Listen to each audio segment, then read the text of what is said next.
to duong diku di chengu tiem to duong. Yes, obera tela do. Bera tela me Uganda. Po bera tela me tieko peka ngara chiel kere peka me ti diu kalugi. Wana chulo mar media to twan. Cha weng media, gina nok media. Mano bera tela me buri ya chuli.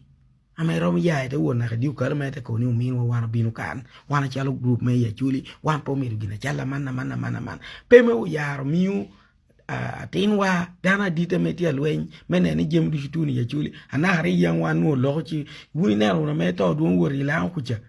Ana moro wor kuno. Ana moro putunu.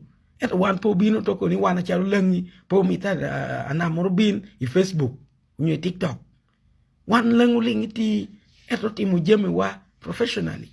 In a very professional way. Wano kerto duon pio kwe po mita na moro. Aliling. Te yao to timu jeme wa ulobo protocols. To duon be a teacher me chao kena wada mejo gola. Kamilio na ne te chuinge to duongi. Chao kena unu wada from above. Wachung. To duon te nga modogo te kubugina mo kobi. Adaka poko no kelo pere kome. Peko yi unu me chao kelo chan. Nyolungu pere koma tinwa. Ameti alwen mena ne don lo utundi ukalu. Opportunity me ruam me ticheni. Bini chele ken penwa ye.